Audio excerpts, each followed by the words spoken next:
All right, guys, we are live once again. Oh, you know what? The problems just don't ever stop. I got to make sure we're recording. We're recording. Oh, great. We're back to the good old Olivia has to get up and out of the frame to make sure things are okay. We're okay now. We're back. Hopefully you can hear us. Okay? You know what? I'm not even going to risk anything. Before we get into it, let me quadruple check that we're okay. All right, Jim. So hold your brilliant. Oh, the frame to make sure things are okay. Can you hear that? Yeah. Can you hear that, guys? We're back. We're in business. So Jim and I had some lovely banter before we started talking Packers. You'll never hear that banter. That banter is gone. Forever. It is gone like Za'Darius and Preston Smith's sack celebration that never saw the light of day a few weeks ago. So, all right, you're all hearing me. Kyle hears me. Matt hears me. John says yes, sound. Other John says sound works. So we're good. Great. So let's just get right into it. Unfortunately, while we were messing around with the camera, the injury report did not come out. So we do not have the injury report for you just yet. But based on who practiced today, who didn't practice today, we can speculate about what the injury statuses of certain team members will be come Sunday against the Panthers. So why don't we start with Adrian Amos, who missed the last two practices due to a hamstring injury, who was a non-participant in both of those practices. And today, in some capacity, he did practice. So we do not know if he was a limited participant. We don't know if he was a full participant, but he was out there, which I would say is pretty encouraging for his status for Sunday. Yeah, I think really it'll be what happens as you guys are listening to us and how he feels in the morning.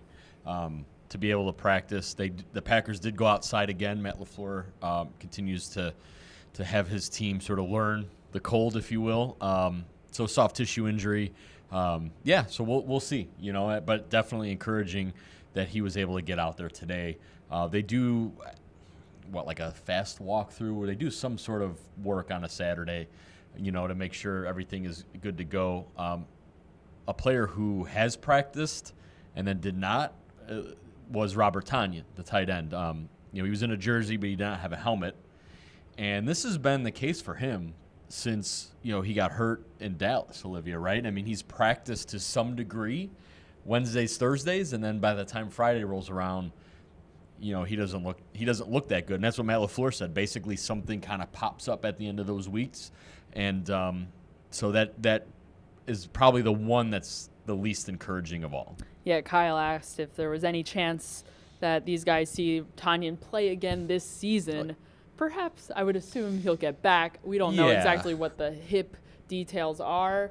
But right, and some people have asked on Twitter, is he an IR candidate? I think at this point, if they put him on IR, they'd have to get to the NFC Championship game or close or a divisional round for him to be eligible to come back to play. Yeah, that's a while so off. If they don't really believe it's season ending, I think they're just going to keep working at it. And as of right now, they're a pretty healthy team. Other than Tonyan, I think everybody participated. So you can kind of stash a guy like that on your inactive list. Yeah, and related to that, John asks, when will Jay Sternberger and also wide receiver Ryan Grant get to play? I mean, if Tonyan is inactive for Sunday, I would say 100% Jay Sternberger will be active. It's just a matter of will he get offensive snaps. That's the big question. That is the question. He ran out for one snap last week. There was a false start, and then we didn't see him again. So considering that Matt LaFleur, I think, is going to want to get back to running the ball, my guess is you're not going to see too much of him. I don't think blocking is a strong suit. He's going to have to do it at some point, so maybe you'll see him in some other packages, maybe if they're in a passing situation. Ryan Grant, I think it's the same deal. Devontae Adams is back, so you can't have all those receivers up. Mm-hmm. We've got a question here from, Hadeen. Is that a strong J? Is it Jadeen or is it Hadeen? I don't know. But anyway, we've got a question here. He asks, how many touches will Aaron Jones get this week? So Aaron Rodgers spoke about this earlier in the week when he was asked about it, and he said that Aaron Jones should be getting 15 to 20 touches as a rusher, like that. He should be getting that many carries. And yeah, I think it was. On top of that, that's not including just Right. receiving. Yeah, I think that's the goal. If they can get him 20 to 25, I'd say. They've been pretty successful when that's been the number. Jamal Williams, 8 to 15 maybe. If he catches 7 passes, Aaron Jones meaning, like he did in Kansas City, I think they'd be okay with that. But they do need to run the ball a little bit. I think we'll see them try to establish Jones a little more or bring that back again this Sunday. Say a lot of it. It's going to be a big emphasis on Sunday. Do you think they learned their lesson last Sunday about what happens when you abandon that and you start to itch away from that? And listen, it's not all on their inability to get into the game plan. It's not just them not sticking to it. It's the fact that they were put into some yardage situations where they kind of had to go off the board a little bit more than they would like to. Do you think they learned from that experience? Do you think they'll be able to move past that? Or do you think it's still going to be an issue? No, I think so. I mean, Matt LaFleur, if anything, has proven he's willing to adjust week to week. I think last week, Olivia, was just sort of a culmination of the previous 3. So since Detroit, when Jamal Williams ran for over 100 yards, the rush attempts have gone down. Now, Aaron Jones obviously had a good day in Kansas City catching the ball, but that, again, that was sort of an outlier. And so I think that just kind of all came back to bite them in Los Angeles. So, yeah, I definitely think, that re-emphasis of getting those 2 guys involved early and often will happen. Got a few of you guys coming in to Green Bay for the game on Sunday. So Jay says he's coming from Charleston, West Virginia. Diego says he's coming from Canada. I believe you did ask for recommendations last week, Diego. Correct me if I'm wrong. We tried to give you some recommendations. Go do the tour. Let's see, restaurant-wise, what's popular? We go to Margaritas. Yeah. It's close to Lambeau. It's like a family-oriented Mexican restaurant. Yeah. That's pretty inexpensive. That's solid. The brewery across the street, yes. Hinterland. Is very good. If you like beer, which I think a lot of Packers fans like beer, Hinterland has good beer. Titletown Brewery, which is not actually in Titletown. It's in downtown Green Bay. Good beer at Titletown. Yeah, go hang out and have fun. Maybe, and if you see us out and about, say hello. Yeah. We've had a question here from Kyle. How much should the Packers and Packers fans expect from Ibrahim Campbell coming off of PUP? We've talked about this periodically throughout the week, and I think there are levels from the guys that I've talked to on our staff of how involved he'll get in the defense.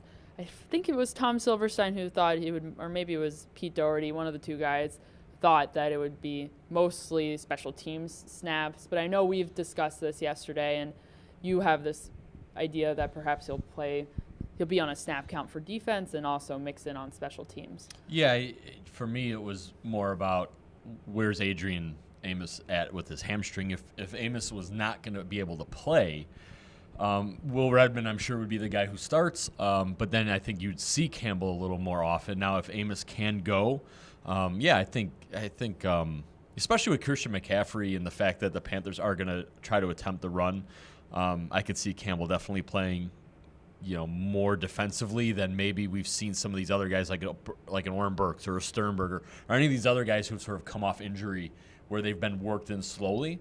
Part of that is because Campbell's a veteran. There's really no questions or issues about can he tackle, there's no chest or arm issue. It's just whether or not, how does his knee feel, I guess, in the cold. So, yeah, special teams, and I do think we'll see him on defense a little bit this week. All right, guys, we're going to wrap it up here. I'm going to take one more question. I just lost it, but it was from Matt, and he was asking about how Rashan Gary can be used to help stop the run a little bit more, and this was something that Pete Doherty wrote about today over on PackersNews.com, so you can go check it out, read more there, see what he thought about how the Packers can bulk up their run defense, and he thought maybe trying out Rashan Gary inside a little bit more could help the Packers out stopping the run, using him as an inside linebacker. What are your thoughts on that? Do you think that might be overloading Gary, a rookie, he's trying to learn the outside linebacker position as it is right now? Is it going to be a little too much for him to handle inside, or do you see it being a natural fit? I I guess I wouldn't use it as an inside linebacker. I'd have him on the line of scrimmage and put his hand in the dirt. I mean, he did that to a degree at Michigan. He's done a little bit here, similar to Zadarius Smith in that way. And, it's a bigger body, but he's a more athletic guy. So if the Panthers go pass, he could still rush the passer.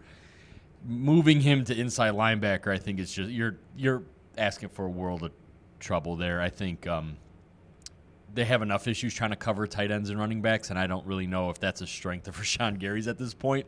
So if the purpose is to help stop the run, it would be a heavier front with the linebackers behind. That's just my thought. At this point, Olivia, I'd say try anything and everything. Yeah. He may be a rookie, but I mean, they're 9 games in.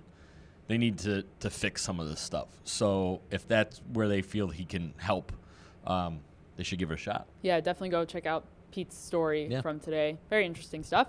Last real quick thought, predictions. I picked the Packers. I'm like 55-45, I think, right now. I'm so split because they could go either way. And I think we say this about every single game, right? Like, this is a big game. Yeah. But this is a big game in terms of setting a tone and not having 2 consecutive losses heading into the bye because they obviously haven't lost back-to-back games yet this season. They are going to want to win this game for sure, but will they win the game? I said yes. I said 27-21 Packers. Okay, I also picked the Packers to win. I think it's largely because of how they lost last week. I think if commenters or someone were to say they're going to lose, I wouldn't be surprised. I think this Packers team they've played close games all year. That Oakland game, closer than it ended up being with some of those turnovers. So, but I just think when a team is that flat and that embarrassed, and you have some real talent, you tend to come back the next week and play better. And I just think, so you couple that with Kyle Allen, who I don't believe in. I think McCaffrey's going to have a good day. Greg Olsen's going to have a good day. It's going to be frustrating for you as a Packers fan to watch it again. But I think it'll be, hey, Kyle Allen's got to make a throw to beat us.